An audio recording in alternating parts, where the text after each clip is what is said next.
Assalamu alaikum, bienvenue à tous. Avant de parler des 5 mots qui résument le Coran, il faut d'abord parler d'une chose très importante. Cette chose, c'est une parole qui est la plus importante des paroles, la plus importante dans toute ta vie. Cette parole, c'est La ilaha illallah. Chaque prophète est venu pour La ilaha illallah. C'est avec La ilaha illallah qu'on devient musulman. C'est aussi avec La ilaha illallah qu'on est sauvé de l'enfer. Sauf qu'il ne suffit pas de dire La ilaha illallah sans comprendre ce que signifie La ilaha illallah.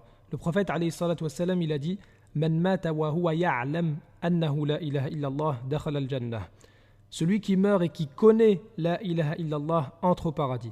Donc si tu n'as pas compris La ilaha illallah, tu risques de contredire La ilaha illallah alors que c'est le but de la création. Sans La ilaha illallah, il n'y a pas de paradis. Sans La ilaha illallah, Allah ne te pardonnera pas. Sans La ilaha illallah, toutes tes bonnes actions seront annulées. Quand on regarde le calcul suivant, on a l'impression que le résultat va donner quelque chose de très très grand.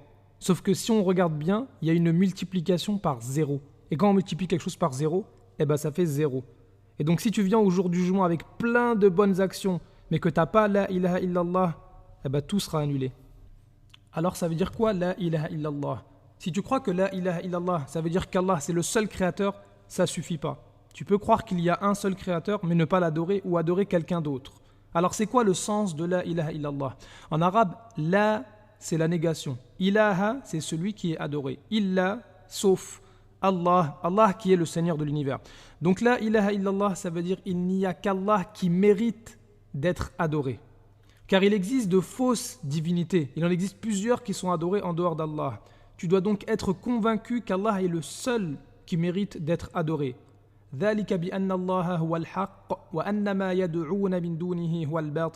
C'est ainsi qu'Allah est lui le vrai, alors que ce qu'ils invoquent en dehors de lui est le faux.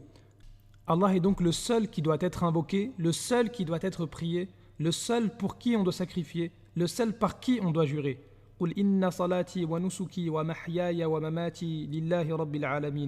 Dis en vérité, ma salat, mes actes de dévotion, ma vie et ma mort appartiennent à Allah, Seigneur de l'univers. Maintenant que tu sais que La ilaha illallah, ça veut dire La ma'bouda bihaqqin illallah, c'est-à-dire qu'Allah est le seul qui mérite l'adoration, et que tu sais que cette parole c'est la plus importante, on peut donner les 5 mots qui résument le Coran. Al-Hassan al-Basri rahimahullah a dit tous les livres qu'Allah a révélés sont résumés dans le Coran. Et le Coran est résumé dans Surat al-Fatiha, qui est la première sourate du Coran. Et Surat al-Fatiha est résumé dans le verset suivant Iyyaka na'budu wa iyyaka nasta'in. C'est toi seul que nous adorons et c'est toi seul dont nous implorons secours. Ces 5 mots résument tous les livres qu'Allah a révélés et on est obligé de les réciter chaque jour en prière. Iyyaka na'bud, c'est le but de la vie. Wa iyyaka nasta'in, c'est le moyen d'atteindre ce but. Iyyaka na'bud, c'est La ilaha illallah. Allah est le seul qui mérite d'être adoré. Wa iyyaka nasta'in, c'est La hawla wa la quwwata illa billah. Il n'y a de force ni de puissance qu'en Allah. Iyyaka na'bud, c'est donc l'explication de La ilaha illallah. Wa iyyaka nasta'in, c'est le moyen d'appliquer La ilaha illallah. Iyyaka na'bud, c'est adorer Allah qui est le seul créateur, tout vient de lui. Wa iyyaka nasta'in, c'est placer sa confiance en Allah, sans lui on ne peut rien faire. Iyyaka na'bud, c'est une guérison contre l'hypocrisie. Wa iyyaka nasta'in, c'est une guérison contre l'orgueil. Iyyaka na'bud, c'est le droit du créateur. Wa iyyaka nasta'in, c'est le droit des créatures. Si tu veux adorer Allah sans son aide, tu n'y arriveras pas. Si tu demandes l'aide à Allah sans l'adorer, tu n'y arriveras pas. Il te faut les deux. Iyyaka na'bud, tu l'adores lui seulement. Wa iyyaka nasta'in, c'est à lui que tu demandes l'aide. Le Coran, c'est donc le détaillé de Iyyaka na'budu wa iyyaka nasta'in. C'est un livre qui nous détaille ceux qui ont réussi à mettre en pratique Iyyaka na'budu wa iyyaka nasta'in et ceux qui n'ont pas réussi à le faire. C'est un livre qui nous raconte comment Allah a sauvé ceux qui l'ont adoré et ont placé leur confiance en lui, et comment Allah a châtié ceux qui lui ont donné des égaux et ceux qui pensaient qu'ils n'avaient pas besoin de lui.